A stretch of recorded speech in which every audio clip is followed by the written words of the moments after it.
Mariam sat by the window, watching the sun dip below the horizon. It cast long shadows across the garden, where roses she had once lovingly tended now bloomed untamed.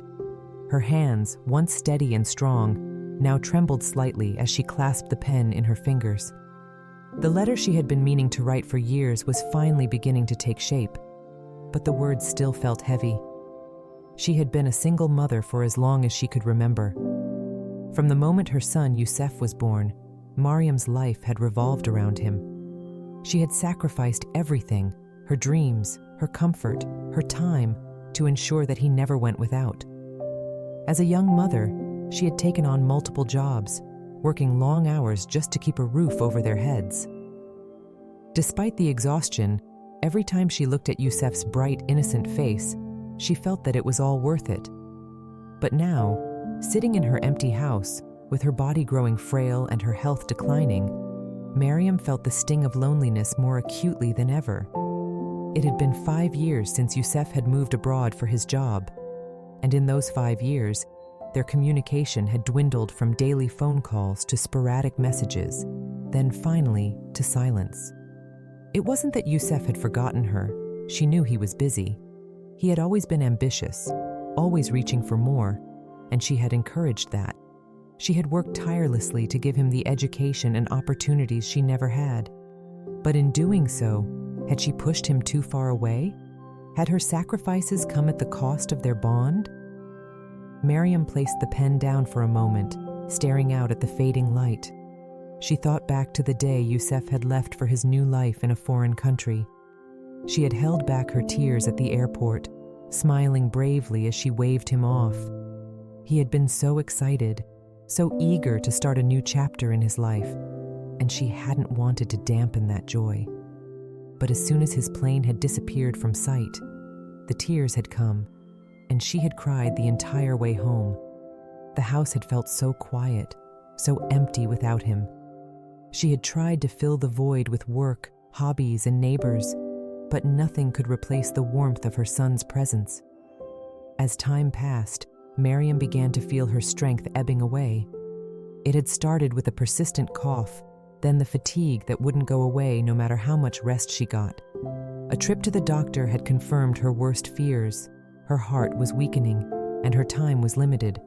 She had kept the diagnosis to herself, not wanting to burden Youssef with her troubles. After all, he was far away, building his life. What good would it do to make him worry? But now, as she sat in the gathering dusk, Mariam realized that there were things left unsaid, things that needed to be spoken before it was too late. With a deep breath, she picked up the pen once more and began to write.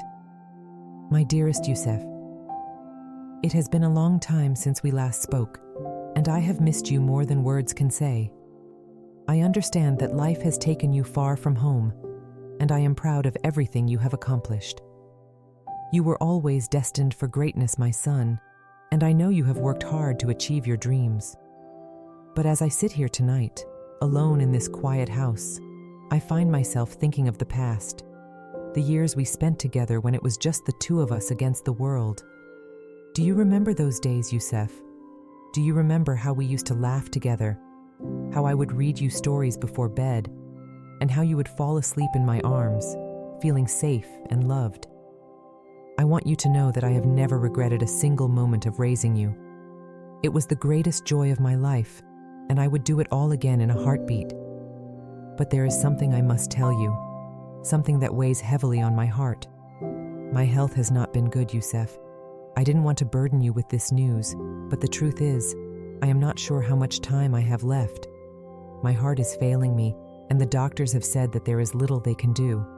I don't tell you this to make you feel guilty or to demand anything from you. I only want you to know the truth. I understand that life has taken us in different directions, and I don't blame you for that. But before I go, there is one thing I hope for more than anything in the world. I want to see you again, Youssef. I want to hold you in my arms and tell you, face to face, how much I love you and how proud I am of the man you have become. I know that you have your own life now, and perhaps it is selfish of me to ask this, but if there is any way you can find the time, please come home, my son. Come home so we can say goodbye properly, before it's too late. With all my love, Mom.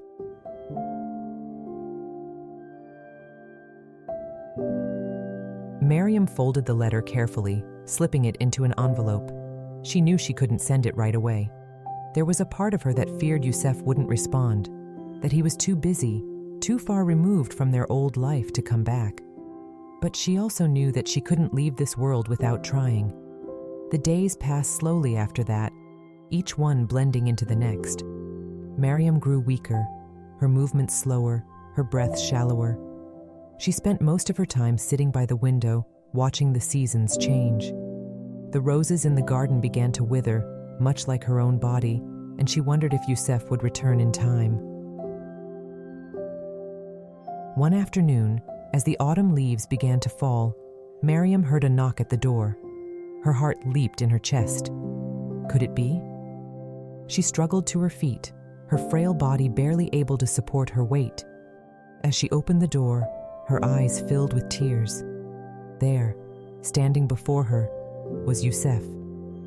His face was older, more worn than she remembered, but his eyes, those same bright eyes from his childhood, were filled with emotion. "Mom," he whispered, his voice breaking. Mariam reached out, and for the first time in years, she held her son close. The embrace was filled with all the love and longing that had been stored up over the years of silence. She could feel his tears on her shoulder, and for a moment, the world outside faded away. "I'm so sorry, Mom," Youssef said, pulling back to look at her. "I should have come sooner." Mariam smiled weakly, wiping away his tears with a trembling hand. "You're here now, my son. That's all that matters." They spent the next few days together, talking, reminiscing, and healing the wounds that had been left open for too long. Youssef helped her with the garden, trimming the roses and bringing life back to the house. And for the first time in years, Mariam felt at peace. When the time came for her to say her final goodbye, Mariam did so with no regrets. She had raised her son well, and though they had drifted apart, they had found their way back to each other when it mattered most. As she closed her eyes for the last time, Mariam's heart was full, not of sadness, but of love. And in the end, that was all she had ever wanted. This story of reconciliation between a mother and son explores the power of love and the pain of lost time, reminding us of the importance of family.